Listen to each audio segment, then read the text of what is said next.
మొదటగా ఈ వీడియోలో మనం భగవద్గీత అధ్యాయము 18 శ్లోకము 67ను పరిశీలిద్దాం.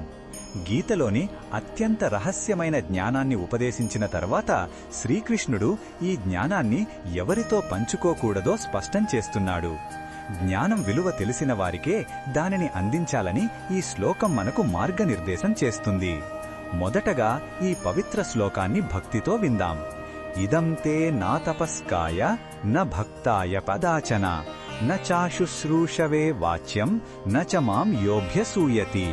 ఈ శ్లోకం అర్థమేమిటంటే కృష్ణుడు అర్జునుడితో ఇలా అంటున్నాడు, ఈ గీతా జ్ఞానాన్ని తపస్సు అంటే ఆత్మ నియంత్రణ లేనివారికి, భక్తి లేనివారికి, వినడానికి ఇష్టపడని వారికి మరియు నా యందు దోషాలను చూస్తూ అసూయపడేవారికి ఎప్పుడూ చెప్పవద్దు.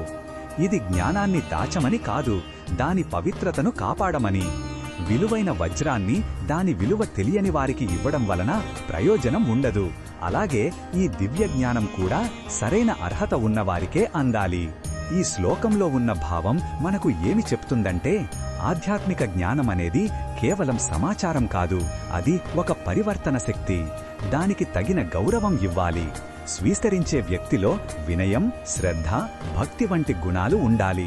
అప్పుడే ఆ జ్ఞానం వారి జీవితాన్ని మార్చగలదు. అర్హత లేని వారికి చెబితే వారు దానిని అపార్థం చేసుకునే లేదా అగౌరవపరిచే ప్రమాదం ఉంది. ఈ బోధనను మన దైనందిన జీవితంలో ఎలా ఉపయోగించుకోవచ్చంటే, మనం నేర్చుకున్న మంచి విషయాలను ఇతరులతో పంచుకోవాలని ఆతృతపడతాం. అయితే ఈ శ్లోకం మనకు వివేకాన్ని నేర్పుతుంది. మనం సలహా ఇచ్చే ముందు ఎదుటివారు వినడానికి సిద్ధంగా ఉన్నారా లేదా అని గమనించాలి. వారు వినడానికి ఇష్టపడనప్పుడు బలవంతంగా చెప్పడం వల్ల మన సమయం, శక్తి వృధా అవుతాయి.